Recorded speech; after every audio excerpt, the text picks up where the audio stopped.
modeste Dieu qu'aucun chef de ces siècles n'a connu, car s'ils eussent connu, il n'aurait pas crucifié le Seigneur de gloire. Comme ce sont des choses que là, il n'a point vu, l'oreille n'a point entendu. Prophète Joël Francis Tatou, vous êtes une fierté pour cette génération, laissez-moi vous le dire en public.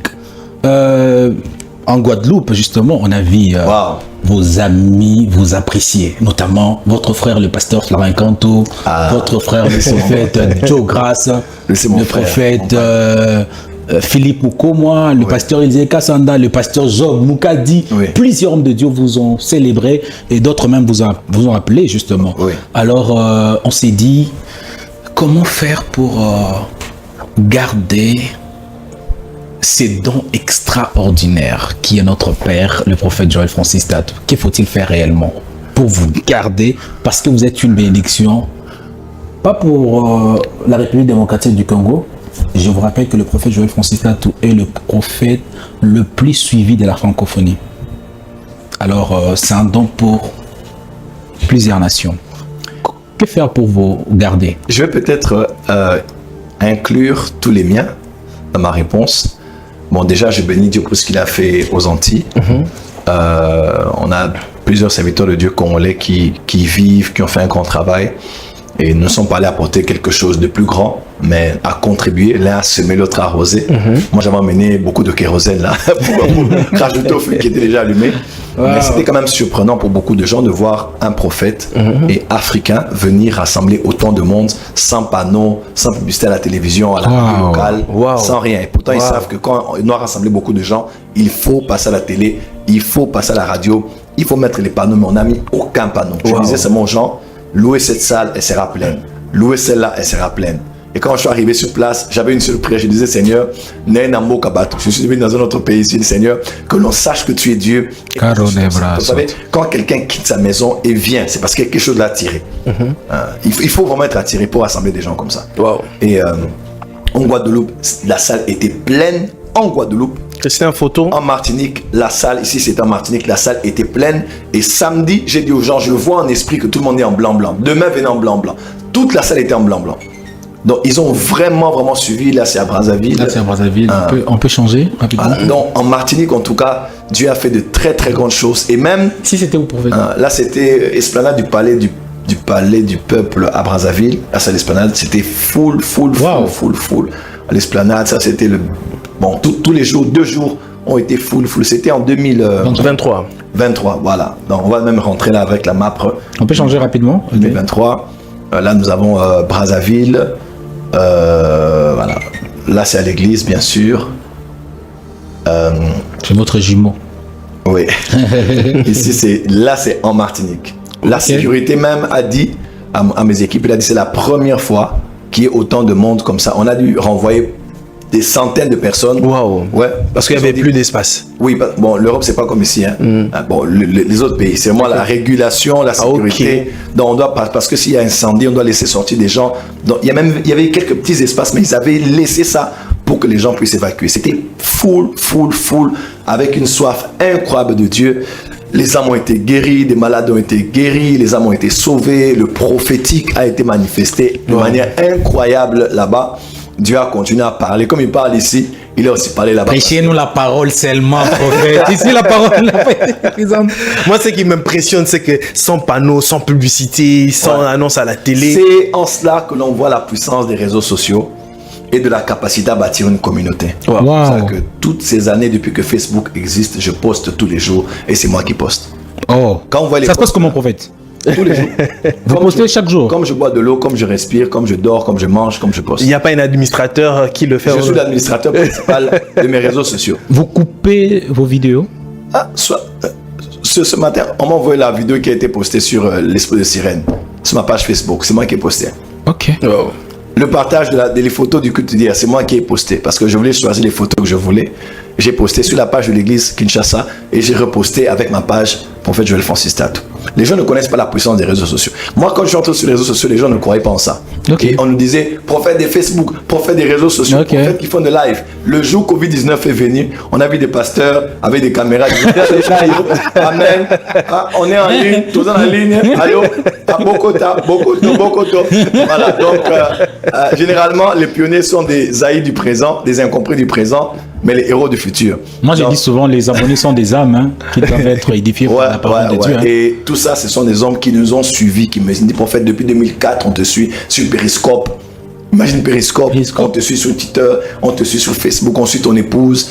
Et en tout cas, je rends toute la gloire à Jésus et je tiens à remercier tous les amis et un père à nous comme Dr. Joe Moukadi, qui est un aîné à nous, à remercier tous ceux qui nous ont félicités. Ça ne veut pas dire que ceux qui ne l'ont pas fait n'ont pas apprécié, mais je tenais vraiment à faire un clin d'œil et à les remercier. Vous appréciez beaucoup le pasteur Job Moukadi? Bien sûr, c'est Un homme de aîné. miracle apparemment. Nous nous sommes rencontrés plus d'une fois. C'est un homme extraordinaire et je n'ai jamais vu un homme qui a un ministère de guérison comme cet homme-là. Oh. Ouais, never. On parle des Brésiliens, on parle des Américains, on parle des Colombiens, on parle de ceux du Guatemala, mais en tout cas, il faut qu'on connaisse cet homme. Il a un don de miracle, de guérison, un don de foi surtout, incroyable.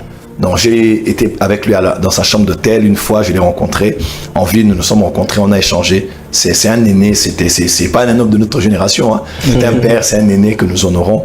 Et alors, ma réponse, comment me garder? Je dirais peut-être nous garder, nous. Je ne viens pas donner des leçons à qui que ce soit ici pour prendre soin des hommes de Dieu. Il y a des choses qui sont instinctives, on sait qui est comment honorer. Mais je vais peut-être dire 3 choses. La première des choses, j'aimerais aussi apprécier vraiment l'archevêque Jiba Yamampia ouais. pour sa démarche. En tout cas, il fait un travail exceptionnel à la tête de l'église des réveils du Congo. Nous avons eu, quand j'étais à Paris, une réunion sur Zoom et en présentiel aussi, où il a appelé tous les prophètes, écoute-moi bien, il a appelé tous les prophètes pour nous écouter. Qu'est-ce que Dieu a dit pour le pays? J'ai dit, waouh, c'est la première fois. Devant même d'autres gens que je vois de loin, on était tous sur Zoom, sur appel WhatsApp, on était là en présentiel. Il voulait écouter ce que Dieu disait pour tenir compte de ce que les prophètes ont vu et entendu afin d'en faire part aussi aux autorités politiques. Il y a une bonne dynamique qui vient de commencer. Et si on va tous dans ce sens-là, ça serait une très bonne chose. Comment me garder, comment nous garder? Ou bien comment garder les dons que Dieu vous donne? La première des choses, c'est par la prière. Les gens pensent qu'on a besoin des fanatiques, des gens qui sont là pour nous chanter dessus, pour nous célébrer, pour crier sur nous. Ce n'est pas notre plus grand besoin. Le ministère prophétique est un ministère très exposé au monde spirituel, très exposé aux attaques du monde spirituel. Ainsi est la nécessité d'avoir des intercesseurs. Comment garder les hommes que Dieu vous donne? Il faut prier pour eux. Les combats que nous avons, nous travaillons pour vous, nous prions pour vous. Mais des fois, nous sommes exposés à des combats que vous ne connaissez même pas. Quand tu vas aux Antilles, tu prophétises, tu exposes un esprit des eaux qui a lié toute une famille jusqu'à la 5e génération. Et que tu pries pour la délivrance, les esprits sortent. La personne est libérée. Mais les esprits des eaux là vont s'en prendre à qui? À moi. Ça va s'en prendre à moi, à mon épouse, à mes enfants, à ma famille, à ma santé. Ainsi, même Paul a demandé la prière. Même Jésus, dans l'heure de sa passion, a demandé la prière. Je vais vous dire comment garder les dons que Dieu vous donne. Priez. Sommes-nous parfaits? Nous ne sommes pas parfaits. Mais nous sommes des fois exposés à la dépression, à la fatigue, aux incompréhensions, surtout les prophètes. Comment fais-tu comprendre quelqu'un qui ne se comprend pas lui-même? Parce que les prophètes ne se comprennent pas. On vit avec les humeurs de Dieu, on vit avec les émotions de Dieu. On peut être là, puis tu es triste. Parce que le cœur de Dieu est au niveau de l'Irak, le cœur de Dieu est au niveau du Burundi. Tu dois commencer à intercéder pour des gens que tu n'as jamais vus, que tu ne connais pas, ou même peut-être que tu n'apprécies pas forcément. Donc, priez pour les hommes que Dieu vous a donnés. Et moi en particulier, votre frère, je demande votre prière.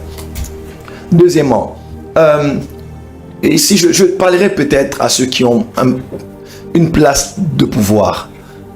Je vois des efforts qui sont consentis pour écouter l'Église et les serviteurs de Dieu. Je prie que cette dynamique continue et surtout qu'elle soit inclusive. Parce qu'il y a quelques-uns, je ne dirais pas moi, quelques-uns qui ont l'impression qu'il n'y a que les autres qui sont écoutés, que les autres qui sont reçus et que les autres qui ont un accès pour être écoutés par certaines autorités. Et pourtant, des hommes comme nous avons aussi peut-être des fois des choses à dire, mais une fois que tu veux faire un pas, c'est autour du trône que l'on te bloquera, que l'on te freinera et que l'on dira il n'est pas de Dieu, restez avec ceci. Je crois qu'en tant qu'autorité politique, en tant qu'autorité ecclésiastique, nous devons être inclusifs dans notre approche afin de laisser tous les fils et filles du pays, du moins ceux qui peuvent parler, de pouvoir s'exprimer. Donc je demanderai peut-être à ceux qui ont des places de pouvoir d'écouter. Aujourd'hui, avec humilité, j'ai été en Côte d'Ivoire, une personnalité qui est pas la moindre, mais qui n'est plus actuellement en Côte d'Ivoire, m'avait cherché. J'étais en train de travailler chez une de mes sœurs là-bas. Ils voulaient même envoyer un jet privé pour nous prendre afin d'aller en Côte d'Ivoire pour parler de la part de Dieu. Je ne parlerai pas ici des candidats présidents de la République de plusieurs pays en Afrique et dans le monde qui nous contactent pour écouter ce que Dieu dit. Je demanderai certainement aussi à nos autorités, autant que pour moi que pour les autres, à être un peu plus inclusifs, car souvent nous nous trouvons dans des situations où on se sent un peu mis à l'écart de la table, où nous sommes empêchés de nous faire voir ou de parler. Troisième et dernière chose que je dirais, nous devons maintenant célébrer. Célébrer, ça veut dire rendre célèbre. Nous devons publier. Publier veut dire rendre public. Ouais. Nous devons maintenant apprendre à célébrer et à publier non seulement nos prophètes, non seulement nos pasteurs, mais tous ceux qui, tant soit peu, font la fierté de notre pays. Absolument. Nous devons parler d'eux, Berger Grasmbo. célébrer leur grâce, voilà, comme toi aussi. Célébrer, parler, Je le fais souvent. honorer. Sont-ils parfaits ces gens? Non. Trouverez-vous des choses en eux qui sont réprochables? Bien sûr que oui. Absolument. Mais quand quelqu'un fait la fierté du pays à l'extérieur, vous devez apprendre à les célébrer, à les honorer et à les protéger. Et de surplus, il défend le nom du Seigneur Jésus-Christ. Ouais.